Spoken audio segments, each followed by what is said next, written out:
ꯑꯩꯈꯣꯏ ꯉꯁꯤ ꯅꯩꯅꯃꯤꯟꯅꯒꯅꯤ ꯌꯥꯝꯅ ꯃꯔꯨꯑꯣꯏꯕ ꯑꯩꯈꯣꯏ ꯃꯃꯥꯡꯗꯒꯤꯁꯨ ꯊꯋꯥꯏ ꯁꯦꯡꯕꯒꯤ ꯆꯤꯡꯕꯤꯕꯗ ꯆꯠꯄꯒꯤ ꯃꯇꯥꯡꯗ ꯑꯩꯈꯣꯏ ꯑꯗꯨꯝ ꯆꯠꯊꯗꯨꯅ ꯂꯥꯛꯏ ꯑꯗꯨ ꯃꯈꯥ ꯇꯥꯅ ꯑꯗꯨꯝ ꯆꯠꯊꯃꯤꯟꯅꯈꯤꯒꯅꯤ ꯑꯗꯣ ꯉꯁꯤꯁꯤꯅꯁꯨ ꯑꯔꯣꯏꯕ ꯑꯣꯏꯕ ꯌꯥꯏ ꯊꯋꯥꯏ ꯁꯦꯡꯕꯒꯤ ꯆꯤꯡꯕꯤꯕꯒꯤ ꯃꯇꯥꯡꯁꯦ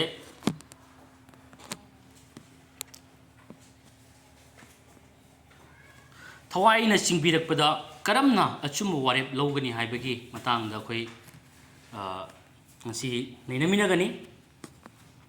akhoi na khangi ngasi akhoi khuding makse thaujal gi makha pon khre amen thaujal gi makha polaga hingi ba punsini lo gi makha polaga hingi punsini te adugi maramna akhoi gi punging wakhal da grace ta leire hairena akhoi lo gi makha pon re haiduna ꯑꯩꯈꯣꯏꯅ ꯊꯕꯛ ꯑꯃ ꯇꯧꯔꯛꯄ ꯃꯇꯝꯗ ꯏꯁꯣꯔꯒꯤ ꯑꯅꯤꯡꯕ ꯑꯃ ꯇꯧꯔꯛꯄ ꯃꯇꯝꯗ ꯑꯩꯈꯣꯏꯁꯤꯕꯨ ꯂꯣꯗ ꯑꯃꯨꯛ ꯍꯟꯖꯜꯂꯕ꯭ꯔꯥ ꯋꯥꯌꯦꯜ ꯂꯊꯪꯗ ꯑꯃꯨꯛ ꯍꯟꯖꯜꯂꯕ꯭ꯔꯥ ꯍꯥꯏꯕꯒꯤ ꯑꯗꯨꯃꯥꯏꯅ ꯋꯥꯈꯜ ꯈꯟꯕꯁꯨ ꯌꯥꯏ ꯀꯣ ꯈꯜꯂꯛꯄꯁꯨ ꯌꯥꯏ ꯑꯩꯈꯣꯏꯁꯤꯕꯨ ꯒ꯭ꯔꯦꯁꯅ ꯀꯟꯕꯤꯈꯤꯕꯅꯤ ꯑꯗꯣ ꯑꯩꯅ ꯑꯃꯨꯛ ꯏꯁꯣꯔꯒꯤ ꯑꯅꯤꯡꯕꯗ ꯇꯧꯔꯛꯄ ꯃꯇꯝꯁꯤ ꯇꯧꯕ ꯍꯦꯛ ꯌꯥꯎꯔꯛꯄ ꯃꯇꯝꯗ ꯋꯥꯈꯜꯁꯤꯗ ꯑꯃꯨꯛ ꯀꯔꯤ ꯍꯥꯏꯅꯤ ꯂꯣ ꯇꯧꯔꯛꯑꯕ꯭ꯔꯥ ꯂꯣ ꯌꯧꯔꯛꯑꯕ꯭ꯔꯥ ꯂꯣꯒꯤ ꯃꯥꯏ ꯊꯕꯛ ꯇꯧꯔꯛꯑꯕ꯭ꯔꯥ ꯍꯥꯏꯕꯒꯤ ꯑꯗꯨꯒꯨꯝꯕ ꯑꯗꯨꯝ confuse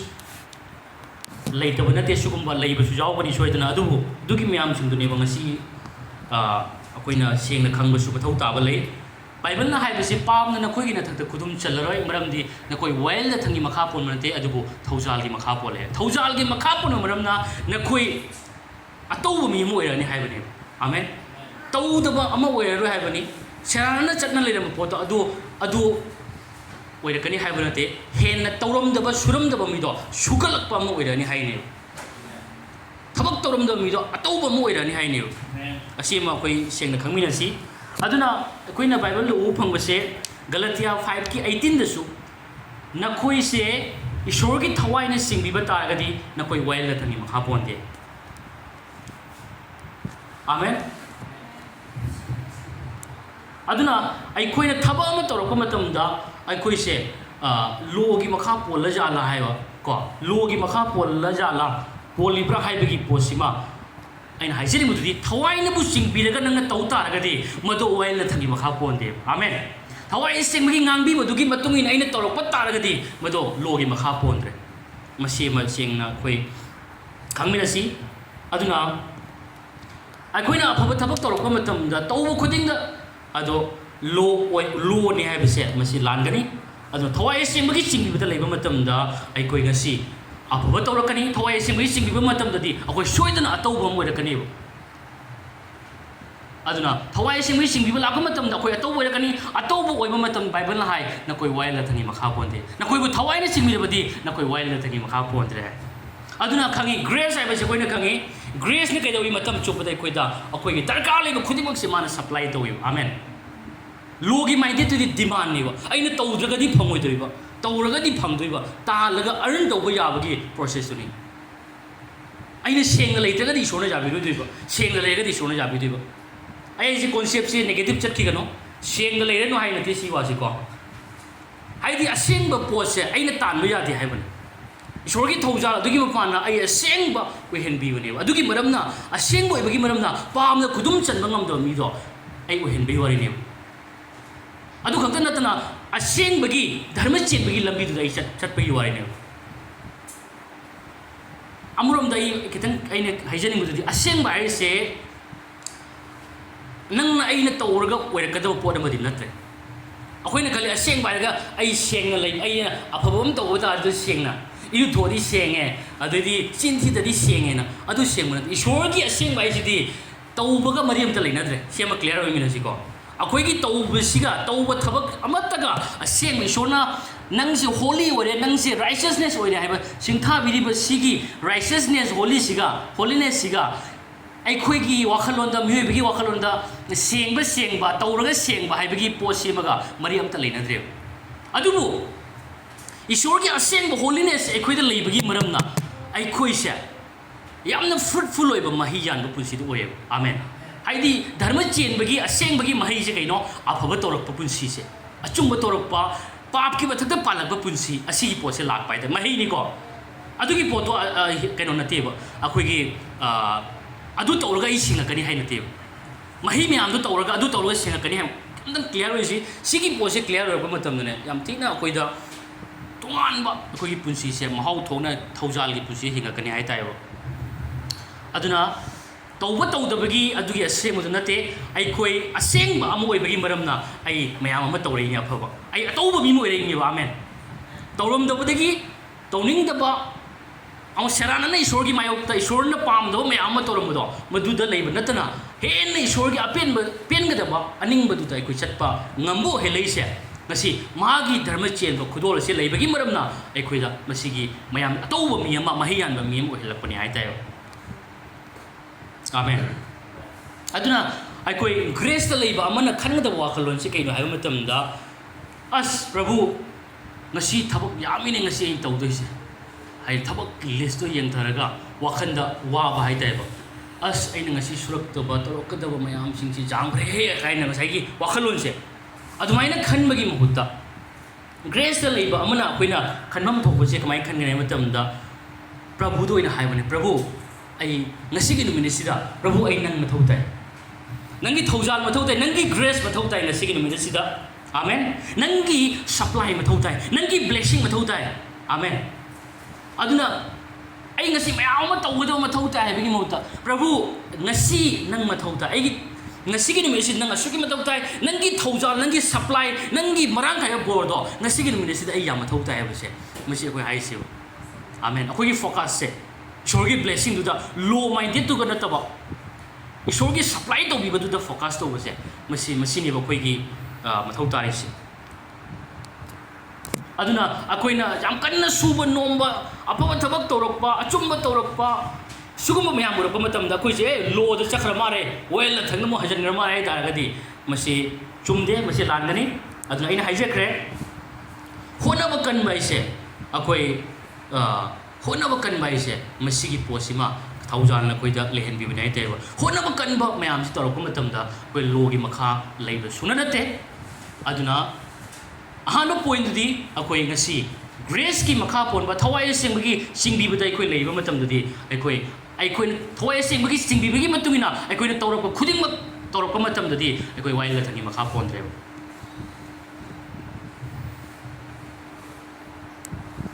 aduna akhoi thawai sembagi singbi bese karmain tawge haibagi matang da ai ani show point da thamjani buduni ko aduna akhoi thawai singbi bese koina khanga da badi ai khoi gi thamoi nung da hai tai akhoi gi thamoi nung da karigum mama tawai ni shona hai ko matam adu tawba matam da akhoi waila than da leiba na te thawai se una nga kani adu taw dumai chelu nang khali du chumme nang right track tani nang leido si haira kani ba duba khoi tawba matam dana khoi waila tani makha ponde amen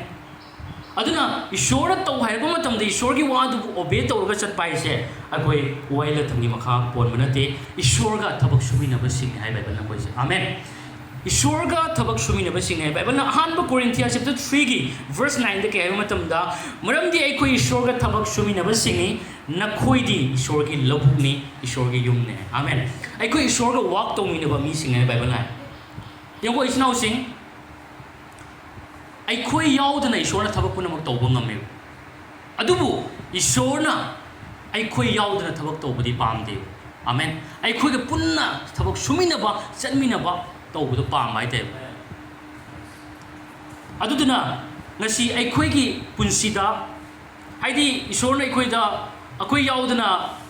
tawba se ayap na haisi understand phajna ohen ge ko ai khoi yaudana ishor na kudimak tawba ngami kudimak ohen mangami ohen bai bu maloi ngam da bana ti adubu ai khoi ga punna thabak tawbina ba se ma pam ai badi man hairak pu do khoi tabi ba man hairak pu do khoi injaba man pibi ba do khoi receive tawjaba amen se khoi ma taw tai ba hai badi ai khoi gi thawai ba se khoi di receive tawbu du ni ai khoi gi thawai ba se obey tawbu ni ai khoi gi thau se supply tawba na ti amen ai khoi gi thau se wisdom pi ko do khoi gi thau na ti ai khoi gi thau se anointing ꯑꯣꯏꯕ ꯏꯁꯣꯔꯒꯤ ꯊꯥꯎ ꯄꯤꯕꯤꯕ ꯍꯩꯊꯕꯁꯦ ꯑꯩꯈꯣꯏꯒꯤ ꯏꯊꯧ ꯅꯠꯇꯦ ꯏꯁꯣꯔꯒꯤ ꯏꯊꯧꯅꯦꯕ ꯃꯊꯧꯅꯦꯕ ꯏꯁꯣꯔꯒꯤ ꯃꯊꯧꯗꯤ supply ꯇꯧꯕꯤꯕ ꯄꯤꯕꯤꯕ ꯂꯧꯁꯤꯡ ꯄꯤꯕꯤꯕ wisdom ꯄꯤꯕꯤꯕ ꯊꯥꯎ ꯄꯤꯕꯤꯕꯗꯣ ꯍꯩꯊꯕꯤꯕꯗꯣ ꯃꯥꯒꯤ ꯃꯊꯧꯅꯤ ꯑꯩꯈꯣꯏꯒꯤ ꯍꯥꯏꯕꯨ ꯄ꯭ꯔꯚꯨ ꯅꯪꯅ ꯄꯤꯕꯤꯕꯁꯦ ꯑꯩ ꯑꯣꯕꯦ ꯇꯧꯖꯔꯤ ꯑꯩ ꯔꯤꯁꯤꯞ ꯇꯧꯖꯔꯤ ꯑꯩ ꯍꯥꯏꯕ ꯏꯟꯖꯔꯤ ꯑꯁꯤꯅꯤꯕ ꯑꯩꯈꯣꯏꯒꯤ ꯏꯊꯧꯁꯦ 아멘 ꯑꯗꯨꯅ ꯑꯩꯈꯣꯏꯒꯤ ꯄꯥꯔꯠ ꯍꯥꯏꯕꯕꯨ ꯑꯩꯈꯣꯏꯒꯤ ꯁꯔꯨꯛ ꯍꯥꯏꯕꯕу ꯄ꯭ꯔꯚꯨꯅ ꯆꯤꯡꯕꯤꯔꯛꯄ ꯊꯋꯥꯏ ꯑꯁꯦꯡꯕꯅ ꯋꯥ ꯉꯥꯡꯉꯛꯄ ꯃꯇꯝꯗ ꯀꯣ ꯊꯋꯥꯏ ꯑꯁꯦꯡꯕꯅ ꯍꯦꯟꯅ ꯍꯦꯟꯅ ꯋꯥ ꯉꯥꯡꯅꯅꯕꯒꯤꯗꯃꯛꯇꯗꯤ ꯕꯥꯏꯕꯜꯗꯤ ꯐꯖꯅ ꯄꯥꯕ ꯃꯊꯧ ꯇꯥꯏ ꯑꯗꯨꯅ ꯕꯥꯏꯕꯜꯒꯤ ꯋꯥꯡꯃꯗ ꯊꯋꯥꯏ ꯑꯁꯦꯡꯕꯅ ꯋꯥ ꯉꯥꯡꯉꯣꯏꯕꯀꯣ ꯕꯥꯏꯕꯜꯒ ꯆꯥꯟꯅꯗꯕ ꯃꯑꯣꯡꯗ ꯊꯋꯥꯏ ꯑꯁꯦꯡꯕꯅꯁꯨ ꯋꯥ ꯉꯥꯡꯉꯣꯏ ꯑꯗꯨꯅ ꯏꯁꯣꯔꯒꯤ ꯋꯥꯍꯩ ꯈꯪꯕꯒꯤ ꯃꯇꯨꯡꯏꯟꯅ ꯊꯋꯥꯏ ꯑꯁꯦꯡꯕꯒꯤ ꯋꯥꯁꯦ ꯑꯩꯈꯣꯏꯅ ꯃꯁꯤ ꯊꯋꯥꯏ ꯑꯁꯦꯡꯕꯗꯒꯤꯅꯤ ꯅꯠꯇꯦ ꯃꯁꯤ ꯂꯥꯏ ꯐꯠꯇꯕꯗꯒꯤꯅꯤ ꯍꯥꯏꯕꯅꯆꯤꯡꯕꯗꯣ ꯑꯩꯈꯣꯏ ꯈꯪꯕ ꯉꯝꯗꯣꯏꯅꯦꯕ ꯏꯁꯣꯔꯒꯤ ꯋꯥꯍꯩ ꯑꯃ ꯐꯖꯅ ꯈꯪꯕ ꯃꯊꯧ ꯇꯥꯏ ꯑꯗꯨꯒ ꯊꯋꯥꯏ ꯑꯁꯦꯡꯕꯒꯤ ꯆꯤꯡꯕꯤꯕꯁꯦ ꯑꯗꯨꯝ ꯃꯥꯒꯤ ꯈꯣꯟꯖꯦꯜꯁꯦ ꯇꯥꯕꯁꯨ ꯑꯩꯈꯣꯏꯒꯤ ꯄꯨꯟꯁꯤꯗ ꯍꯦꯟꯒꯠꯂꯛꯀꯅꯤ ꯑꯃꯕꯨ ꯑꯣꯏꯔꯁꯨ ꯑꯩꯈꯣꯏꯒꯤ ꯏꯊꯧ ꯍꯥꯏꯕꯁꯦ ꯑꯩꯈꯣꯏꯒꯤ ꯏꯊꯧꯗꯤ ꯏꯁꯣꯔꯒꯤ ꯋꯥꯍꯩ ꯇꯥꯔꯒ 인자바 아무슨 follow tꯧꯕꯗꯣ ꯑꯩꯈꯣꯏꯒꯤ ꯊꯧꯅꯤ ꯍꯥꯏꯇꯥꯔꯦꯕ Matthew chapter 11 ꯗ ꯑꯩꯈꯣꯏꯅ ꯈꯪꯉꯤ ꯄꯣꯂꯨꯝ ꯄꯨꯕ ꯁꯥ ꯑꯩꯉꯣꯟꯗ ꯆꯪꯖꯔꯛꯎ ꯆꯣꯛꯊꯔꯕ ꯑꯃꯁꯨꯡ ꯄꯣꯂꯨꯝ ꯄꯨꯕ ꯁꯥ ꯑꯩꯉꯣꯟꯗ ꯂꯥꯛꯎ ꯑꯩꯅ ꯅꯈꯣꯏꯕꯨ ꯄꯣꯊꯥꯍꯟꯕꯤꯒꯅꯤ ꯑꯩꯒꯤ ꯄꯣꯠꯄꯨ ꯅꯊꯛꯇ ꯊꯣꯡꯒꯠꯂꯨ ꯑꯃꯁꯨꯡ ꯑꯩꯉꯣꯟꯗꯒꯤ ꯇꯝꯖꯧ ꯃꯔꯝꯗꯤ ꯑꯩꯗꯤ ꯄꯨꯛꯅꯤꯡ ꯇꯞꯄꯤ ꯑꯃꯁꯨꯡ ꯊꯃꯣꯏꯗ ꯅꯣꯂꯨꯏ ꯑꯗꯨꯒ ꯅꯈꯣꯏꯅ ꯅꯈꯣꯏꯒꯤ ꯊꯋꯥꯏꯒꯤꯗꯃꯛ ꯄꯣꯊꯥꯕ ꯐꯪꯖꯒꯅꯤ ꯃꯔꯝꯗꯤ ꯑꯩꯒꯤ ꯄꯣꯠꯄꯨꯗꯤ ꯂꯥꯏ ꯑꯃꯁꯨꯡ ꯑꯩꯒꯤ ꯄꯣꯠꯂꯨꯝꯗꯤ ꯌꯥꯡꯉꯤ ꯍꯥꯏ 아멘 ꯑꯗꯨꯅ ꯑꯁꯤꯒꯤ ꯚꯔꯁꯁꯤꯗ ꯑꯩꯈꯣꯏꯅ ꯎꯕ ꯐꯪꯉꯤ ꯍꯥꯏꯗꯤ ꯄꯣꯠꯄꯨ ꯄꯨꯃꯤꯟꯅꯕꯒꯤ ꯑꯩꯒꯤ ꯄꯣꯠꯄꯨꯗꯤ ꯌꯥꯡꯉꯤ ꯑꯩꯒꯤ ꯄꯣꯠꯂꯨꯝꯗꯤ ꯌꯥꯡꯉꯤ ꯑꯩꯒꯤ ꯄꯣꯠꯄꯨꯗꯤ ꯂꯥꯏ ꯍꯥꯏꯁꯦ ꯄꯨꯃꯤꯟꯅꯕꯒꯤ ꯄꯣꯠꯅꯤ ꯍꯥꯏꯔꯤꯁꯦ ꯑꯔꯤꯕ ꯋꯥꯂꯦꯞ ꯑꯔꯤꯕ ꯍꯥꯏꯕꯗꯤ ꯖꯤꯖꯁꯀꯤ ꯃꯇꯝꯗ ꯀꯩꯗꯧꯕ ꯃꯇꯝꯗ ꯑꯩꯈꯣꯏꯒꯤ ꯁꯟ ꯂꯥꯕꯁꯦ ꯑꯩꯈꯣꯏꯒꯤ ꯊꯕꯛ ꯁꯤꯖꯤꯟꯅꯩ ꯂꯧ ꯈꯣꯏꯕ ꯑꯃ ꯇꯧꯕ ꯁꯝꯄꯣꯠ ꯈꯣꯏꯕ ꯃꯌꯥꯝ ꯑꯃ ꯁꯤꯖꯤꯟꯅꯔꯝꯃꯤ ꯃꯇꯝꯗ ꯅꯠꯇ꯭ꯔꯥ ꯍꯧꯖꯤꯛꯁꯨ ꯁꯤꯖꯤꯟꯅꯔꯤ ꯑꯗꯨꯕꯨ ꯍꯧꯖꯤꯛꯇꯤ ꯇ꯭ꯔꯦꯛꯇꯔꯁꯤꯡꯅ ꯃꯍꯨꯠ ꯁꯤꯟꯅꯔꯦ ꯍꯧꯖꯤꯛꯁꯦ ꯑꯗꯨꯕꯨ ꯃꯇꯝꯗꯨꯗ ꯖꯤꯖꯁꯀꯤ ꯃꯇꯝꯗꯁꯨ ꯑꯩꯈꯣꯏꯒꯤ ꯁꯟ ꯂꯥꯕꯁꯤꯡꯁꯦ ꯑꯗꯨꯒꯤ ꯂꯧ ꯈꯣꯏꯕꯗ ꯑꯦꯛꯁꯄꯥꯔꯠ ꯑꯣꯏꯕ ꯂꯩꯌꯦꯕ ꯀꯣ ꯑꯗꯨꯕꯨ ꯑꯅꯧꯕꯁꯤꯡ ꯑꯗꯨꯒꯤ ꯂꯝꯗꯨꯗ ꯈꯣꯡꯗꯥꯗ꯭ꯔꯤꯕ ꯁꯝꯄꯣꯠ ꯈꯣꯏꯅꯗ꯭ꯔꯤꯕ ꯁꯟ ꯂꯥꯕ ꯃꯌꯥꯝꯁꯨ ꯂꯩꯇꯕ ꯅꯠꯇꯦꯕ ꯑꯗꯨꯒꯤꯗꯣ ꯇ꯭ꯔꯦꯟ ꯇꯧꯕ ꯃꯇꯝꯗ ꯀꯃꯥꯏꯅ ꯑꯗꯨꯕꯨ ꯇ꯭ꯔꯦꯅꯤꯡ ꯄꯤꯕ ꯃꯇꯝꯗ ꯑꯍꯩꯕ ꯁꯟ ꯂꯥꯕꯗꯣ ꯑꯗꯨꯒ ꯂꯣꯏꯅꯅ ꯍꯩꯇꯕ ꯑꯅꯧꯕ ꯁꯟ ꯂꯥꯕꯗꯨꯒ ꯄꯨꯟꯅ ꯃꯣꯏꯅꯤꯁꯦ ꯊꯕꯛ ꯁꯨꯍꯜꯂꯦꯕ ꯑꯗꯨꯒꯤ ꯃꯇꯨꯡꯏꯟꯅ ꯍꯥꯟꯅ ꯑꯦꯛꯁꯄꯤꯔꯤꯌꯦꯟꯁ ꯑꯣꯏꯔꯕꯗꯨꯒꯤ ꯃꯇꯨꯡ ꯏꯜꯂꯒ ꯃꯥꯁꯦ ꯍꯩꯔꯛꯑꯦꯕ ꯅꯠꯇ꯭ꯔꯥ ꯃꯇꯨꯡ ꯏꯜꯂꯒ ꯍꯩꯔꯛꯏꯃꯤ ꯁꯄꯣꯁ ꯏꯁꯤꯡ ꯈꯧꯔꯥꯡꯉꯦ ꯂꯧꯔꯁꯤꯕ ꯑꯗꯣ ꯍꯥꯏꯔꯤꯕ ꯃꯤꯗꯨꯅ ꯍꯥꯏꯔꯤꯕ ꯍꯧꯖꯤꯛꯀꯤ ꯁꯟ ꯂꯥꯕꯗꯨꯅ ꯃꯥꯅ ꯑꯦꯛꯁꯄꯤꯔꯤꯌꯦꯟꯁ ꯂꯩꯔꯕ ꯁꯟ ꯂꯥꯕꯗꯨꯅ ꯆꯠꯄꯒꯤ ꯃꯇꯨꯡꯏꯟꯅ ꯑꯃꯗꯨꯁꯨ ꯏꯟꯅꯔꯒ ꯊꯛꯇꯣꯏꯅꯦꯕ ꯏꯁꯤꯡ ꯈꯧꯔꯥꯡꯕ ꯃꯇꯝꯗꯁꯨ ꯑꯗꯨꯃꯥꯏꯅ ꯉꯁꯥꯏꯒꯤ ꯆꯠꯂꯤ ꯍꯥꯏꯇꯥꯔꯦꯕꯀꯣ ꯑꯗꯨꯅ ꯑꯩꯈꯣꯏꯁꯦ ꯏꯆꯤꯟꯅꯥꯎꯁꯤꯡ ꯑꯅꯧꯕ ꯁꯟ ꯂꯥꯕꯁꯤꯡꯅꯦꯕ 아멘 ꯑꯅꯧꯕ ꯍꯩꯇ꯭ꯔꯤꯕ ꯇ꯭ꯔꯦꯅꯤꯡ ꯌꯥꯎꯗ꯭ꯔꯤꯕ ꯍꯥꯏꯇꯥꯔꯦꯕꯀꯣ ꯑꯗꯨꯕꯨ ꯑꯔꯤꯕ ꯑꯗꯨꯒꯨꯝꯕ ꯇ꯭ꯔꯦꯅꯤꯡ ꯄꯥꯁ ꯇꯧꯔꯕ ꯑꯦꯛꯁꯄꯤꯔꯤꯌꯦꯟꯁ ꯑꯣꯏꯔꯕꯗꯨꯗꯤ ꯖꯤꯁꯨ ꯈ꯭ꯔꯤꯁꯇꯅꯤ ꯍꯥꯏꯇꯥꯔꯦꯕ 아멘 ꯑꯗꯨꯅ ꯖꯤꯁꯨ ꯈ꯭ꯔꯤꯁꯅ ꯆꯤꯡꯕꯗꯨꯗ ꯑꯩꯈꯣꯏꯅ ꯆꯠꯄ ꯃꯇꯝꯗꯅꯤ ꯑꯩꯈꯣꯏ ꯈꯧꯔꯥꯡꯕ ꯄꯣꯛꯇꯣꯔꯤꯁꯦ 아멘 ꯑꯗꯨꯅ ꯖꯤꯁꯨꯅ ꯆꯤꯡꯉꯛꯄ ꯃꯇꯝꯗ ꯑꯩꯈꯣꯏ ꯇꯥꯕ ꯃꯊꯧ ꯇꯥꯏ ꯃꯥꯅ ꯑꯩꯉꯣꯟꯗ ꯕꯥꯏꯕꯜ ꯄꯥꯎ ꯍꯥꯏꯅ ꯃꯅꯨꯡꯗꯒꯤ ꯄꯥꯅꯤꯡꯕꯒꯤ ꯏꯊꯤꯜ ꯑꯃ ꯐꯥꯎꯂꯛꯄ ꯃꯇꯝꯗ ꯑꯩ ꯕꯥꯏꯕꯜ ꯄꯥꯕ ꯇꯥꯏꯌꯦꯕ 아멘 ꯑꯩ ꯏꯃꯨꯡ ꯃꯅꯨꯡꯁꯤ ꯑꯩ ꯐꯦꯃꯤꯂꯤ ꯗꯤꯚꯣꯁꯟ ꯇꯧꯕ ꯃꯊꯧ ꯇꯥꯏ ꯍꯥꯏꯕꯒꯤ ꯄꯨꯛꯅꯤꯡ ꯂꯥꯛꯄ ꯃꯇꯝꯗ ꯑꯩ ꯃꯗꯨ ꯇꯧꯕ ꯇꯥꯏꯌꯦꯕ 아멘 ꯁꯤꯡꯒꯜꯁꯤꯡꯁꯨ ꯑꯩ ꯍꯥꯏꯖꯒꯦ ꯄꯔꯁꯣꯅꯦꯜ ꯗꯤꯚꯣꯁꯟ ꯇꯧꯕ ꯃꯊꯧ ꯇꯥꯏꯌꯦꯕ ꯐꯦꯃꯤꯂꯤ ꯑꯣꯏꯗ꯭ꯔꯦꯅ ꯑꯩꯉꯣꯟꯗ ꯏꯁꯣꯔꯅ ꯐꯥꯎꯍꯜꯂꯛꯄꯁꯤꯀꯣ family ꯑꯣꯏꯗ꯭ꯔꯦꯅ devotion tꯧba yade haiba leite single loisu taugadam single dagi hogadam nisineba hallelujah aduna single loisu koi horasi ko ai samuk to suni haisi ko nganthoi basuri ko koi single jam leini ko ado family punba singsi kakawi di pulle family tuji moi phajana family tawmina ba yare ko asi ma koi phajana tawmina si aduna ishorna hairappa matamda si obey tawmina si masi koi obey tawmina si masi boy koi tasana dana khangna tawdaba khangna manungdagi hairagna manungdagi ngangna ina tum thawoidaba tawba taragadi madu tasengna ngasi madu ma tawhanjaningde ko ai ko na tawge haibi thabak isona ngangpa matamdadi ai khudaka tawba tai isona haibu ma ai pangthoba tai ai ko na isor ai ko na haibu do adu mai koi tawroi si ko na lakpa matamda magi leading no mangkhrane bako aduna afaba thabakti Bible ना हाइबसे ख्वाइदगी अफब मतम जे हौजिकदगी हेना अफब मतम लेते हैं आमेन ख्वाइदगी best perfect मतम से हौजिक हाइसिगी हेना बोलेते अदुना अफब decision खुदी मसे हौजिकदगी लौगदबनी आमेन थवाय सिंग म सिंगिरब मतम द खुदक तुद नंग डिसीजन लौगदबनी खोंग थांगदबनी आई कोना आई प्रभु कोना हाइबदो कोई हाइब यादे कोना हे हाइब मतम ने प्रभु ने सिंगिरबगी केनो दो मदु नानथोखरनी अमुक हन लावेबो अदुना नंगोंद फंगदो ब्लेसिंग दो नंग थवैदबो ईश्वरना नंगी इमुंगदा कैनोम अमा तौगे तौरको मतमदा बोर अमा पेगे दो लाइफत्तबदा अदुम लाइफत्तबदा अदुम मसाइगी लाइफत्तबना कैनो तौहनगिबगी थबकनेबो को ngमनगिबगी टाइप जगी दोइमे पुरा अदु सिगिजे याम अखोइ मसिदगी हौसेबो थवै सेंबगी वा ताबाइसे मसिदगी हौरको मतमदा तम तमना हिरम खुदिमक्ता आइगी पुंसिगी खोंथांग खुदिमक्ता मागी लीडिंग से हेन हेन मस खंग ngमकनेबो आमेन अदुना अखोइ मसिनी अखोइ थवाई सेंबगी चिंगबीबा मागी चिंगबीबसे अखोइ हुजिकी मतिक अखोइ सुकी मतिक अखोइ खंगगा खंगजदुना अखोइ चसबसे मथौ ताइ अदुइदि अखोइ एनी चर्च की एनी मथौ तारकबा को अखोइगी चर्च एनी दरकार लेरपा मतमदा ईश्वरना कैनोम भाव ले लौरसी अखोइगी रक्ता ईश्वरना वा ngangne कैनोम भाव ले लौ तारगसु मदो चर्च लेरिबा लुचिंगबसिंग मकोइ कतानबो मथौ ताइ पाउताक लो मथौ ताइ को पाउताक लो मथौ ताइ अदुगा अइमोन भाव लेबा कनागो ममगी मरक्ता भाव लेइ पोतो लुचिंगबो ताना मतमदा नंगी भाव लेइ ईश्वरदगी ओइब्रा ओइदब्रा हाइबदो फजना कोइ खंगन दोइने हेक्ता आई थोप ईश्वर है नतना अखोई पाउताक लौब सुखी मथौ ताइ इनाउसिंग ईश्वर की मी तानब मथौ ताइ लुचिंग तानब मथौ ताइ अदुना कईतौनुंग ईश्वर की मीदुना लुचिंगबदुना ngasi एनी नंग पाव म तमप तारगसु नंग ईश्वर की थवाई दगी हाय तारगसु एनी तमप तारगसु ईश्वर की वाहै गति वाहै ग चानदब म केदोंग ओहेलोय ईश्वर का चानदब मोंगदा केदोंगदा नंगोंद खंगलोय ईश्वर का ओन तैनब थबक एनी हायरप तारगसु बदु चुमथोबिरकनी हाय ताय आमेन अदुना ngasi थवाई सेंबसे अखोइगी दमकत खंगी अखोइगी दमकतदी खुदिंगमकनी हाय ताय ngasi से थवाई सेंबना ngasi लाइसे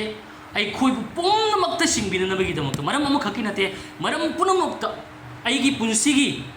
अदुना अखोइना हायबनी कोक तौरिबा सम फावबा इबुंग माना मसिंग थीख्रे अदुना पुनमक अखोइना माना अखोइगी मचादगी हौना पुनमक से माना अखोइगी दम खनबियब आमेन अदुक जौना नुंसिबिबा ईश्वरनी हाय ताय अखोइ कैनोदा जॉन चैप्टर 14 की वर्स 26 तक आइबा मतमदा बाइबल ना हाय अदु पांगबिबा हायबनी थवाई सेंबदु अइगी मिंगदे इपाना थारकनी महांगना नखोइदा पुनमक तंबिगनी अदुगा आइना नखोइदा हाइके वासिंग अदु महांगना नखोइबु निंगसिंग हंबिगनी हाय माना ला कांदा अखोइबु पुनमक तंबिगनी हाय अदुगा नखोइदा हाइके वासिंग अदु महांगना निंगसिंग हने येशुना हाइकिबु खुदिमक तो थवाई सेंगना लागेदौनी निंगसिंग हंगनी हायबको को जोइल को अदुना थवाई सेंगमना खंगनबिबा अखोइगी पॉइंट अहुम खक अखोइ जेंगमिनसी मान हिरम खुदिंगमक्ता अखोइदा तंबिगनी हाय आमेन नंगी नहाकी पुंसिदा ngasi करी दरकार ले थवाई सेंगमना ngasi नंगु ताकपीबा नंगु तंबीबा माना पामी थवाई सेंगबसे अखोइबु अखोइगी पुंसिदा दरकार लेबा खुदिंगमक्तुबु अखोइगी पुंसिदा अवादा पा लेबा खुदिंगमक्तुबु चुमथोंगनबा ताकपीनबा ग्यान लौसिंग पीननबगीदमक्ता ओजा अमसुनी हाय तायबो थवाई सेंगबसे अदुना थवाई सेंगमना जिसुना हाइगी वादुगी वांगबदा थबमदा तौरोय जिसुना हाइखिबा खुदिमक्ता नमोदा रिमाइंड तौरकनेब जिसुना ngakpiu हायरेना जिसुना ngakpiu हायरमिदना ngakpiu हायरकनेब मदुगी वांगबदमा तौसलो हायनको पंगन खंजलो पंजा जासलो हायबगी पोटमा जिसुना कैदौरम थवाई सेंगना हायरेबो जिसुना हायरम पुदमतो मा फुल सपोर्ट तौरकनी मागी जिसु की मतिक मंगाल चौहनगनी हाय ताय थवाई सेंगना आमेन जॉन 16 की 14 the पारगदी खंगनी aduna thawai sengmana aikhoigi punsi ko aikhoi isamak aikhoigi life aikhoigi punsi adu kaktantara aikhoigi family ko leiba khuding makse matik mangal jisu da leiba mangal adu ngasi madugi mangal adu jisu na bisi nakhoi dasu pirabani hayo mangon da leiba mangal ase ipana ma aingon da piba mangal ado matik mangal ado ngasi aina su makhoi da pire hayo aduna aikhoigi family aikhoigi punsi aikhoigi life khuding makse mangal thongna hingan base thawai sengmana pame haidayo amamagi thabakta chatpa natana mangal thongna hingan base mana pame haidayo aduna ngasi thawai sengmana aikhoigi punsi da chingbirapa matamda kari thoi haiba matamda kari thoi haiba matamda thawai sengmana chingba matamda aikhoigi punsi se karmai chingbiri haiba matamda magi aningmagi matungi ishorgi will gi matingina matungina aikhoigi chingbiri haidayo ko ai si khangi ko thawai sengbagi ishorgi aning madugi matungina thawai sengmana chingbi ado magi will hai kaino de ishorgi will lena will hai tare kaino ko ishorgi will li kaino bible na hai Matthew chapter 6 ki verse 10 da ke hai matamda nahaki ningthau leibak laksanu sargada nahaki ningba tobugumna malem du oisanoi nahaki ningthau leibak laksanu sargada nahaki ningba tobugumna malem du oisanoi haibagi arthadi akoina kan sarga haibasida hospital lama leitrabani amen sarga sida kedawi sanana thallaba mani muktana thallaba sanagi adugum laba lambi du dai koi chatori me ishorgi mati mahadra thallaba hira mani muktana thallaba mafam aduda ai koi hingadori bani akoi sarkadori bani ana ek laina lai thung amadana changma ngamroi daba mafam dudani akoina leigador bese madugi mafam duda leibaduni ishorgi will laibase amen na da yekdana hakchang phana sinai dana hingbase ishorgi will ne amen aduna isinau sing ishorgi will koina khangmina si ishorgi will li kaino thawai sengbagi will li kaino ai khoi gi punsi da na da yekdana hakchang phana punsi chang ne hingbado magi will ne adubu ai khoina hingba matam asida thawai sengmana wangang biba matam da koina ta da ba thawai da ba taragadi madugi consequences ti koi phangane aina chawada henjalle puklom din thorakani aina phataba thabam tawre amadugi ai result le phangdaba yaroi thawai sengmana singbibodo tado matamda madugi result do koi soiduna phangane ai nan thokpa yaroi haibe indre ai tuni aduna ai hurale ai jail changane aduna ai na tawdugi matungina ai phangba asidi thawai sengmana chingbibodu akoina tadana thawoidana aigi aningbudu tawtaragadi madugi fall le koi phangdaba yaroi prabhu ai fall sidagi phanganbi gano ai huran ge ai taragadi yaroi ko ai chongdagi prabhu ai khong sidagi tekhan bi gano ai taragadi yaroi ko aduna dugi result du koi phangani aduna thawai sengmagi chingbibase manungdagi ngangba prompting torba keno se koi ta si ba ta ba hai si tam si hai si ba koi hai si ba punam hiram punam ta koi kena to ma thau tai ba ai sana tam jabam di change ba expert oina kanam thol pa nate punam ta hiram khudi mak ta koi tam ma thau tai example oina koi sermon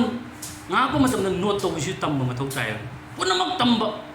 pet ki matang isu thajaba da hingba bisu masi ishorgi wahai de koi tam durin ne amen thauja la hingba isu ishorgi wahai de koi tam durin ne hekta pahin hingen ja ponte karamai hinga de ge do ishorgi wahai gi matung na koi tam durin adui matung na koi hingdoi ne amen aduna isnau sing akoina tauba chaba thakba adugi matung ina ai koi thawai sengmana di ke doni aina suma hai jakre every detail khudi mak taman ta kane chak to hinjan ngan wai kane ba nang chak to kitang komi wai na ko nang ta na saw wai na ko si hai kane ba do es prabhu ai ngam de tang ai ai na ko ngam de na wai to si gi boy ngam da ta ga di ke to ni nang ꯍꯛꯆꯥꯡ ꯂꯨꯝꯁꯤꯜꯂꯛꯀꯅꯤ ꯄꯨꯛ ꯂꯣꯝ ꯏꯟꯊꯣꯔꯛꯀꯅꯤ ꯑꯅꯥ ꯑꯌꯦꯛ ꯊꯣꯛꯂꯛꯀꯅꯤ ꯑꯗꯨꯅ ꯁꯤ ꯄꯨꯝꯅꯃꯛꯁꯦ ꯑꯩꯈꯣꯏ ꯀꯔꯤ ꯍꯥꯏꯅꯤ ꯊꯋꯥꯏ ꯁꯦꯡꯕꯗ ꯍꯪꯉꯒ ꯇꯧꯕꯁꯦ ꯑꯁꯤ ꯌꯥꯝ ꯃꯊꯧ ꯇꯥꯕ ꯍꯥꯏꯇꯥꯔꯦ aduna thaujalgi punsisida aikoina hingba matamda aikoida ngasi mayama problem kaya ama tholokpa matamda samasya kaya ama chain kaya ama aikoina thengrakpa matamda aikoi kedogani haibaduni ko jamarui bwani ko thaujalgi lambi sida aikoina hingba matamda aikoi gi punsida changyen kaya ama lakpa matamda matubu karamaina koi thengnagadagi haibasini Ahmad इन हाइजरिंग मुझे अहम point problem समस्या क्या हम चांगिंग क्या हम लाख मतमदा आई थोक पंगतौ तो आई थोक पंगचत चतपा यारोय अदुगी मतमदुदा आई को ईश्वर हाइजगनी आमेन इहान हमदा ईश्वर हाइजगनी ईश्वर प्रेयर तोगनी प्रभु आई लोशिंग पिबियु मसिगी थबक से मसिगी प्रॉब्लम से सॉल्व तोरनबगी दमकता आइंगोन द ज्ञान लोशिंग पिनबिवाइना आई प्रभु दा हमदा चंगजौ मथौ तायो आमेन अदुगी मतुंगिना ईश्वर लौसिंग निजबदुगी मतुंगिना अखोई अखोई थबगतो अखोई चथादोइनेबो अदुना ईश्वर की लौसिंग ज्ञान अमत निजदना एनी थबक अमत तौरब मतमदा आइना पंगतौ तौसन बाइसे मसी मिसनाउसिंग तौबिरन अदुना आई कनाम दरकार लेते लौसिंग मतौ तादे ईश्वर सुम आई थोप आइना खले हाइन तौबगी पोतुमदी अखोई सि तौमिनरुसी अहामबदा पुरम आइने हैंडल तौगमनी हाइबमा तौरोइसी अहामदा ईश्वर गाजसी ईश्वर हंजसी ईश्वर की लौसिंग निजसी आमेन आइने पुनम सॉल्व तौगमनी हाइबदुमा कोइ हाइरोइसी अदुना बाइबल कय जेम्स चैप्टर 1 की वर्स 5 ता नखोइ कनागुंबगी लौसिंग वालबदी मी पुनमक तपिना हैबा अमसुंग इकाइबा नंगहंदना पिबीबा ईश्वर महांगना निजसनो अदुगा मदु मांगोन पिबीगने कई दौनुंग नंगु इकाइबा चोपा खुदोंग थीबा फत्तबा अमत तहनबिरोय ईश्वर मान लौसिंग निजबा तारगदि आमेन अदुना क्रिश्चियन पुंसी से ईश्वर की विजडम मथौता ईश्वर की लौसिंग याउदना कई दौनुंग कोई खुदोंग थीबा याउदना माइ पांग हिंग मंगमोय अदुना इस्नाउसिंग ईश्वर न सु कदवे हमदन तास बजन को पुंगिंग चंग तासी को ईश्वर न सु आई खोइना लौसिंग निजबदो मान पांग हेताय पेनबी हेताय सोलोमोन ने ईश्वर लौसिंग निजकी है ईश्वर ने कदवे पेली है ईश्वर ने पेनबी खे अदो कोई अहान किंग्स पंदुप अहुमगी पद तराद के मतमदा सोलोमोन ने निजखीब वाफम अदुदा जेहोवा ने पेनबीरमे है आमेन ईश्वर हंगजबसे कोई एनी आइगी पुंसिगी दरकार लेबा हिरम खुदिंगमक आइना स्टेप लौरमदाइदा आई प्रभु की लौसिंग निजबा गाजबा हंग निजबसे याम मथौताय आमेन मान पिबीगनी अदुना इस्नाउसिंग अखोई मधुमाइन निजब तारगदि ईश्वरना सोइदना मरांग काइना हिथबिगनी नंगी अवाटप नंगी दरकार लेब खुदिमक नंगी लौसिंग दरकार लेबे पिबीगनी अवाटप दरकार लेबे मान पुनम प्रोवाइड तौबिगनी मान पिबीगनी आमेन अदुबु पुनमक लाक्तुइसे नंगना हान ईश्वरद निजरब मतुंगदनि लाक्तुइसे निजेदिंगैदि लवै को ईश्वरगी वाइसे लुमना कोइ लौजे निजेदिंगैदि लावै हाइतायब आई फना ईश्वरगी मचा ओइसनो ईश्वर आइना निजेद तारगदि दुगी पोतुमा अखोई मदो निजेदिंगैदा दुगी लौसिंग ज्ञान दुगी ngak senbiba दुगी ईश्वरगी ngangbीब सिंबिब पोतुमा लावैबको अदुना लौसिंग वा तारगदि अखोई निजब मथौताय मदोमा एनी स्टेप रोमजाइदा मांगजौना हान अखोई निजब मथौताय दुगी मतुंगदा केदौनी थवाय सेंबगी चिंबिबदो नंग उबो फंगने थवाय सेंबना लोइनबिबा सोपीबा मीसिंबु सिनबा मीसिंगी मथत वांगांबिबा थबक तौबा पुनमक से नंग उबो फंगकनी हाइताय आमेन नंगोंद तोंगान तोंगान बा अंगांग प ग्यान लौसिंग पिबदो नंग मदु उरकनी हाइताय अदुना ईश्वरदा टेंशन जबा हंगजबा आई पुनमक अंगनी हैंडल तौबो ngमनी कनाम दरकार लेते हाइबगी पोट पुनमकी वारिनी एनी अखोई पुनमकना आई तोमदन तौबो ngमनी पोसिमा अखोई ईश्वर याउदन थबमदन ngमोय हाइबसिमा खंगमिना सिबको अदुना सिगी पोसे अखोई एनी स्टेप रोमदाइदा अंगांग ओइसनो अहन ओइसनो से अखोई खंगमिनबा मथौ यामना ताबा हाइते अदु अनी सुबा पॉइंट थवाय सेंबगी वासे अखोई तासिबो बाइबल ना हाय पांगबी हाइबदी थवाय सेंबदु आइगी मिंगदा इपाना थारकनी महांगना नखोइदा पुनमक तंबिगनी अदुगा आइना नखोइदा हाइकी वासिंग अदु महांगना नखोइ निंगसिंगनगनी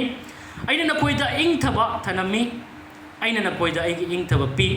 ꯇꯥꯏꯕꯪ ꯄꯥꯟꯕꯅ ꯄꯤꯕꯒꯨꯝꯅ ꯑꯩꯅ ꯃꯗꯨ ꯅꯈꯣꯏꯗ ꯄꯤꯗꯦ ꯅꯈꯣꯏꯒꯤ ꯄꯨꯛꯅꯤꯡ ꯂꯥꯡꯇꯛꯅꯒꯅꯨ ꯑꯃꯁꯨꯡ ꯀꯤꯕꯁꯨ ꯇꯧꯒꯅꯨ ꯍꯥꯏ ꯀꯣ ꯃꯌꯥꯝꯇꯪ ꯄꯨꯛꯅꯤꯡ ꯆꯪꯅ ꯇꯥꯁꯤ ꯍꯥꯏꯔꯛꯀꯦ siga Bible na harise thawai sengbudo laga ikoi bu chingbigani hiram khuding ma chingbigani Jesu na hai kiba khuding mak to ningsingan gani ai koi ja achum puna mak ta chingbigani hai amen adugi hek matung da kari hai ko ing thaba hai madugi matung da ai gi ing thaba ine pi tayong pan na pi bu na te madugi thawai sengba laga chingbi ra matung da ing thaba amu lai masi yamna maroi wa pham ni karigi thamak to ing thaba palli si dugi matung thawai sengba hek loina na hek matung da ing thaba kai gi palli no sing ai khoi na thaba ma tor ko matam na ai khoi gi thamoi nung da peace lei thaba madu thawai sengba da gi na thaba maram di ing thaba si shor da gi lai amen ing thaba shor da gi lai aduna porna mai khoi na phangna ba honar pa matam da ing thaba hek lei to matam da madu shor da gi na tra masi mai khoi khamina si believer amoina ai khoi na thamoi da che da thamba ya wa pham du di ing thaba hai ba se thajaba singa sagon na ga lei ba pot amane tanna thana ba yadra pot amne ba amurom da default mut ta lei ba pot amne ba automatic oina lei ba pot amne ba ing thaba hai ba se thajaba amga ing thajaba miga ing thaba hai ba siga sela khaina ba yade ba amen aduna kaino kariguma ma soira mare kaino to or mare manung da kaino ma adu forok matam da koina khanga da badi madu ma la ko matam da koina khanga da badi ai khoi gi ing thaba do mang ba hora bane ing thaba gi area se affected oira bane du gi matam do khanga da badi ishwar gi ing thaba do leite mase something wrong hai do kariguma ma soira hai do thawai sing gi sing bi do madu da i chatre hai ba sima koi confirm to si aduna hek ing thaba ma le thaba matam da na thawai sing gi sing bi ai leitre aina khalam je aina khalidina chumme loire pasidagi hena chumni gai leite khalam adubu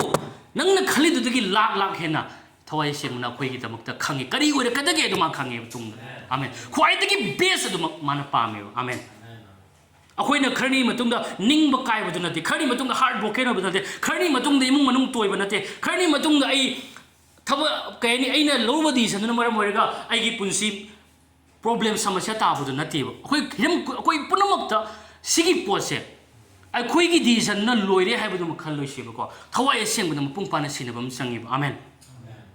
aduna mana pirakpa mana ngak basdi ai khoi gi punsi ing thabana thalle ai khoi khonglam khuding makta khonglambi khuding makta ing thabana thalle amen harau bana thalle madugi o prabhu nang ni chingbi rabdu na ni ai ngasi harau ri se ai peli se ai ing thari se ai gi punsi yai phaba oi ri se hallelujah hai basi hairakane amen aduna akoi Colosia panduk ohungi pada trangwa da kaya matam da sumaina hai Christ dagi lakpa shanti aduna na ki thamoi da lepa leitana ware piba mi oina thabak tobi wai yugo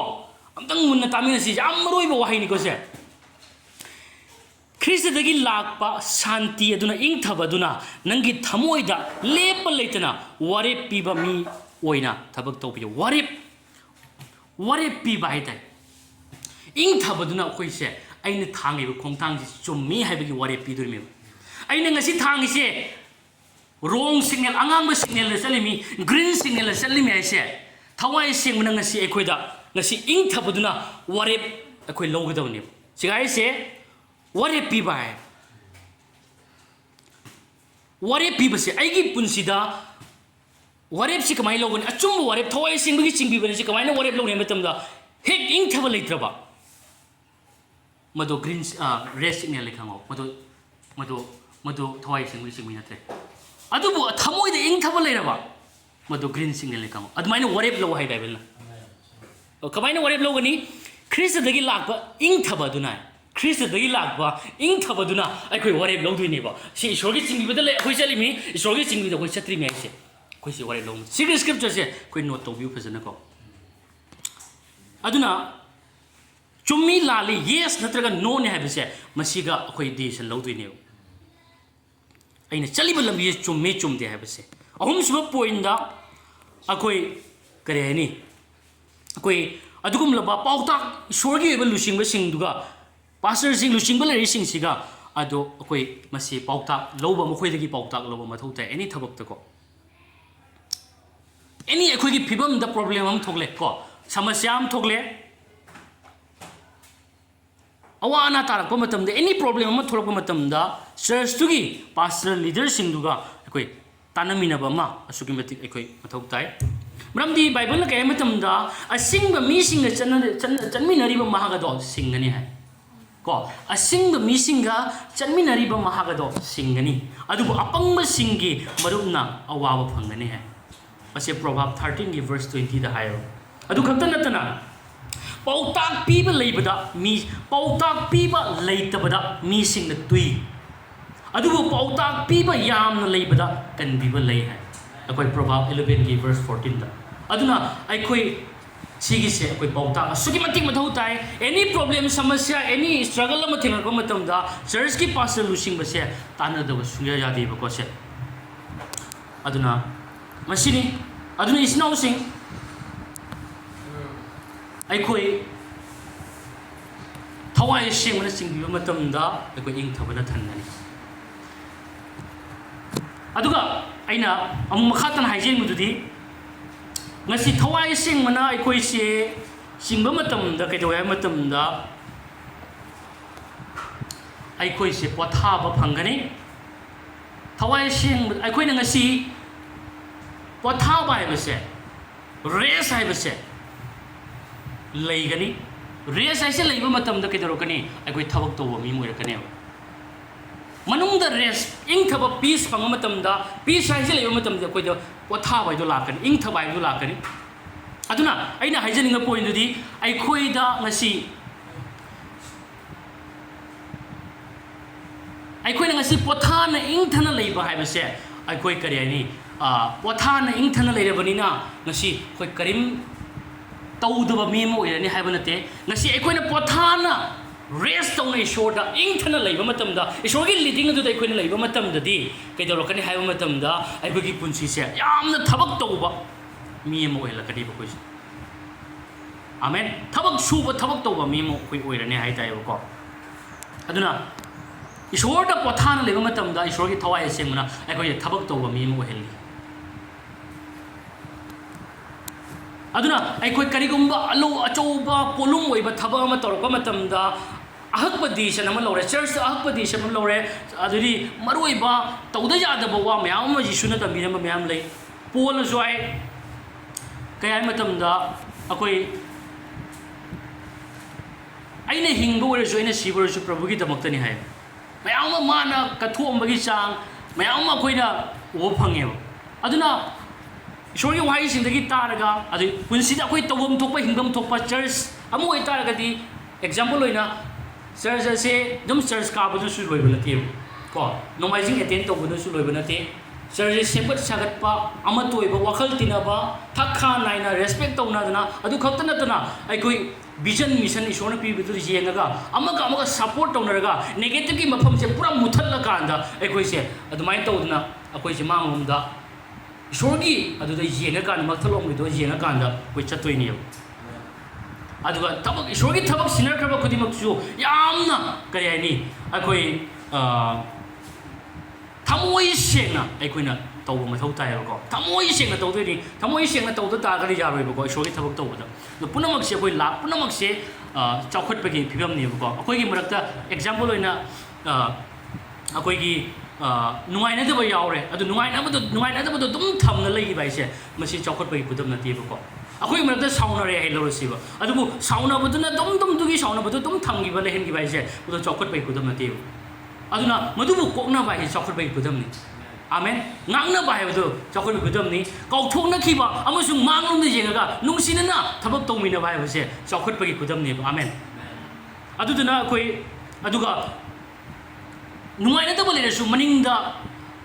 phumjalla thamana taduna madugi poto mangana puthokanda amamagi thabaktu da matam phambi banatana fajana mangala puthokanda shop to minaraga punna chamina ba sibu asi am thauta ba haitai ko aduna masi khuding makse chaukhot bagi khudam ne haitai ba amabu rejo ina uji makhatan haijening mududi ngasi akoina khangi ईश्वर चिंबीरब मतमदा अइन अहोबदा हाइजग्रे ईश्वर की चिंबीबदा अखोइना चटबा मतमदा ngasi मागी हाइबदि इल्लबा मतमदि अखोइ ma'am अमा थबक तोरकने अदु अइना तोरकबा मतमदा अइ लोगी मखा पोन्देन आमेन अदुना अइना ma'am थबक तोरकबा मतमदा अफबा थबक तोरकबा मतमदा सुरकबा nova चेलकबा थौगल मई हौना तोरकबा मतमदा हाइबा इल्लबा मतमदा ईश्वर की वाहिदु चबजुंगना लेपना लेंदन लेरपा मतमदा पोलना गलतियादा हाइबा वाहि अमा लई मी पाजरके पोलना पपंजबा पोलना गलतियादा मैंने हाय मरमदी अइना हुजिक मी सिंगी हमना तामिनसिको पोलना हाइबसे मरमदी अइना हुजिक मी सिंगी याननबा थीरिब्रा नत्रगा ईश्वरगिरा नत्रगा अइना मी सिंगु पेलननबा होनरिब्रा अइना हुजिक सु मी सिंगु पेलनलमलबदी अइना ख्रिस्तगी मनाई ओइजरम लोइदबनि हाय हुजिक मी सिंगी याननबा अइना थीरिब्रा नत्रगा ईश्वरगिरा हाइबसे वर्स गलतिया पंदो अमगी पद तरादा अदुना मी सिंगना याननबा नतना ईश्वरना याननबा चटबा सिनि ख्वाइदगी मथौ तारिसे लेंदना स्ट्रॉंग इन लेबसे मथौ तारिसे अदुना इस्नाउ सिंग ngasi पोलगी पुंसीदसु अखोइना खंगी मागी पुंसीदा थवाई सिंग मना मंगोंदा डायरेक्शन क्या अमा पीकी लंबी क्या अमा ताकी अमसुंग मखोइना खोंग थांदोगु मतम थावा दुगी लंबी दुदा दुगी लमदुदा चलुगनु हाइबा फाव थिंखेब अखोइना खंगी पवनजब सिंगी थबक पंदुक त्रा तुगी पद तरा द केबा मतमदा एशियादा वपाउ सदोक थवाई सेंगमना थिंबगी मरमना मखोइना फ्रुगिया अमसुंग गलतियागी लमफाउदुना चटकी मखोइना मुसियादा लागलगा विटुनियादा चटनबो होनकी अदुबु थवाईना मखोइबो मधुदा चंगनबा याबिरमदे अदुदगी मखोइना सूर्यागी लमनाक्ता लागलगा ट्रोआसता कुमथरे अदुगा अहिंग अदुदा पोलदा दर्शन अमा ओहनकी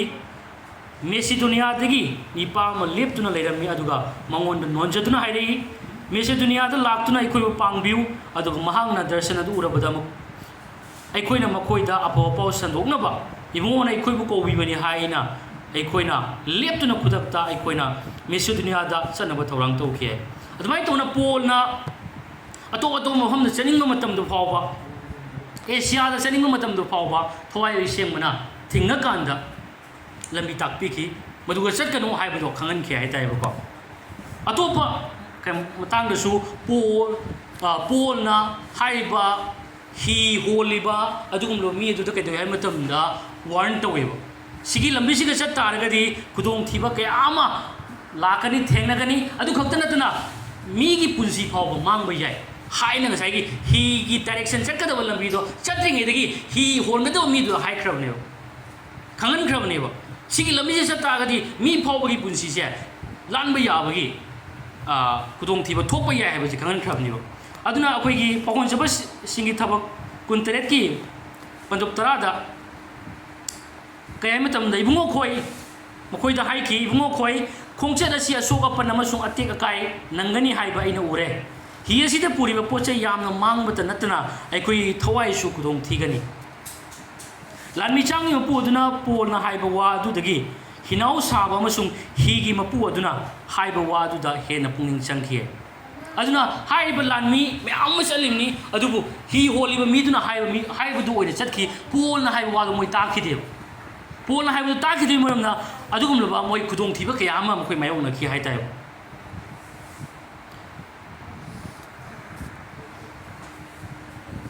अदुना अमुका आई ब्रश अमुका पाजरके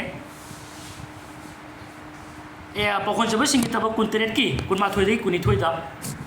मतम कुइना चरा हेललबदा पोलना मखोइगी मरक्ता लेपखतुना हाइकी इबुंगो खोइ नखोइना एगी वा ताबिरमदुना नतासिको नखोइना एगी वा ताबिरमदुना क्रितगी ही तोंगदुना चलमद्रबदी मसिगी अशोक अपन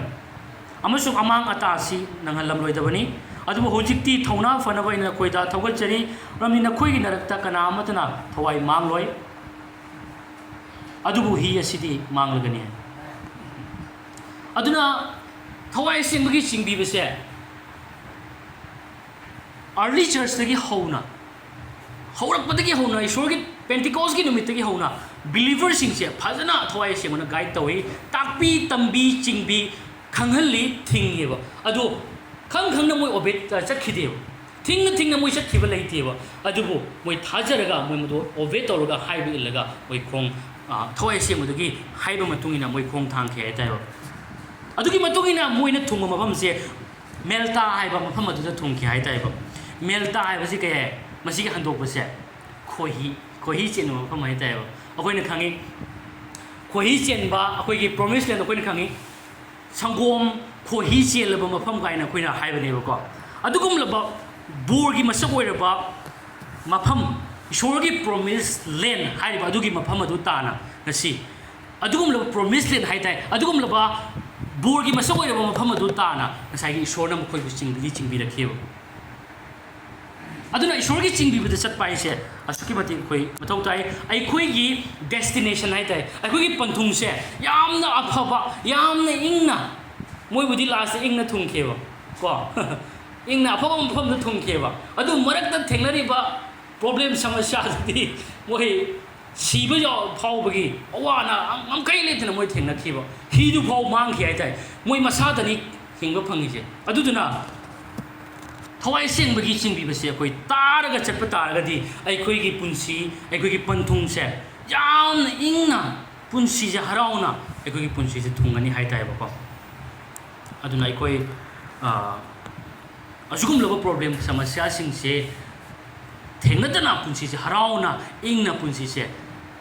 teamna harau teamni sobu thagatuna hingi hai taragadi nasi magi singbi se koi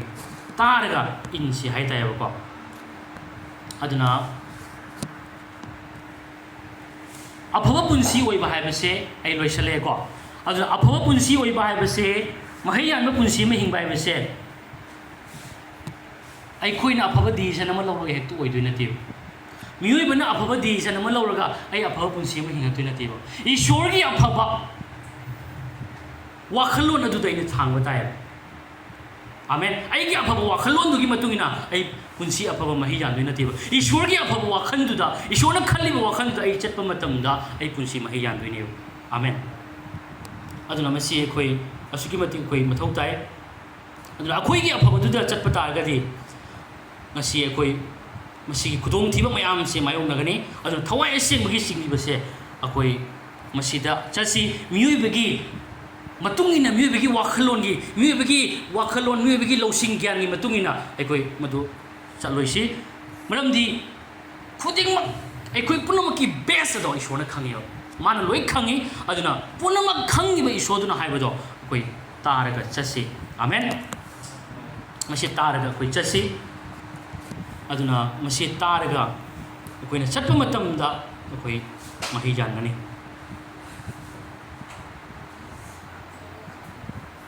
aduna amu purasu akhoi John chapter 10 verse 27 haibagumna aigi yausing ai khonjel tai amasu makhoina ai tungni li haibagumna nasi akhoi magi mana nungsiba macha singaktani mana sebiriba loina biriba mi singaktani aduna akhoi prabhu ko uthoga akhoi ki thokpa natana akhoi prabhu da hangjaraga ngangaga prabhu ga wari sanaraga mana haibado taraga akhoi khong thang si haibasi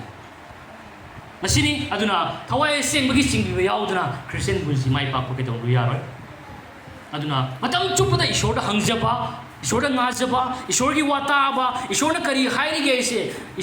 masi gi paukhum se ngai raga masi engona ngangbi bodong ngai raga any action any thabak tauba loba decision loba khong thang se tawmina si hai bo ko thamaga ilusion na toge tamina kro wai sing se shona borgi masi oil bisu amen ai haijara ke thagachari prabhu nangbo hainingai ga thagachari prabhu ngasi ai khoi thawai sengbagi singbi base khoi ngasi apung phana ai khoi ngasi phawba sandi manga chupna ngasi khoi ne duna lai prabhu ngasi ta khraba wai sing atu prabhu imo nangna soidana thawai sengbagi singbi base ꯀꯌꯥꯒꯤ ꯃꯇꯤꯛ value ꯂꯩ ꯃꯃꯜ ꯂꯩ ꯃꯁꯤꯃꯛ ꯏꯟꯖꯕ ꯗꯔꯀꯥꯔ ꯀꯌꯥꯒꯤ ꯃꯇꯤꯛ ꯂꯩ ꯍꯥꯏꯕꯁꯦ ꯄ꯭ꯔꯚꯨ ꯑꯩꯈꯣꯏ ꯈꯨꯗꯤꯡꯃꯛꯀꯤ ꯃꯊꯛꯇ ꯄ꯭ꯔꯚꯨ ꯇꯥꯈ꯭ꯔꯕꯁꯤꯡ ꯑꯁꯤꯅ ꯃꯍꯩ ꯌꯥꯟꯕ ꯄꯤꯅꯕꯤꯌꯨ ꯄ꯭ꯔꯚꯨ ꯄ꯭ꯔꯚꯨ ꯅꯪꯒꯤ ꯋꯥꯍꯩꯁꯦ ꯄ꯭ꯔꯚꯨ ꯑꯔꯦꯝꯕꯗ ꯇꯥꯍꯟꯕꯤꯒꯅꯨ ꯄ꯭ꯔꯚꯨ ꯃꯁꯤꯕꯨ ꯃꯍꯩ ꯌꯥꯟꯕ ꯄꯤꯅꯕꯤꯌꯨ ꯄ꯭ꯔꯚꯨ ꯃꯁꯤꯒꯤ ꯃꯈꯣꯏ ꯈꯨꯗꯤꯡꯃꯛꯀꯤ ꯄꯨꯟꯁꯤꯗ ꯑꯦꯄ꯭ꯂꯥꯏ ꯇꯧꯕ ꯉꯝꯕ ꯋꯥꯍꯩ ꯑꯣꯏꯁꯅꯨ ꯄ꯭ꯔꯚꯨ ꯄ꯭ꯔꯚꯨ ꯅꯪꯒꯤ ꯆꯤꯡꯕꯤꯕꯁꯤꯗ ꯏꯪꯊꯕ ꯂꯩ ꯄ꯭ꯔꯚꯨ ꯅꯪꯒꯤ ꯆꯤꯡꯕꯤꯕꯁꯤꯗ ꯍꯔꯥꯎꯕ ꯂꯩ ꯄ꯭ꯔꯚꯨ ꯅꯪꯒꯤ ꯆꯤꯡꯕꯤꯕꯁꯤꯗꯗꯤ ꯄ꯭ꯔꯚꯨ ꯈꯨꯗꯣꯡꯊꯤꯕ ꯌꯥꯎꯗꯅ ꯑꯩꯈꯣꯏꯒꯤ ꯄꯨꯟꯁꯤꯁꯦ ꯑꯗꯨꯒꯨꯝꯂꯕ ꯍꯔꯥꯎꯕ ꯃꯐꯝ ꯑꯗꯨ ꯇꯥꯅ ꯄꯟꯊꯨꯡꯐꯝ ꯑꯗꯨ ꯇꯥꯅ ꯑꯩꯈꯣꯏꯅ ꯆꯠꯆꯕ ꯉꯝꯒꯗꯧꯔꯤꯕꯅꯤ ꯄ꯭ꯔꯚꯨ ꯑꯩꯈꯣꯏꯒꯤꯗꯃꯛꯇ ꯈ꯭ꯋꯥꯏꯗꯒꯤ इबुंगो आफबा यावसेनबदि नाहा खक्तनि प्रभु नंगना सिंबिबा मतमदि प्रभु अखोय कैदोंदा खुदी थिरोयबसे कोइ थाजै प्रभु हिरम खुदिमक्ता ngasiदगी हौना नंगोंदा सिनाजगे नंगोंदा गाजदुना नंगी डिसिजन नंगना ngangbibदुगी मतुंगनि कोइ चचगे प्रभु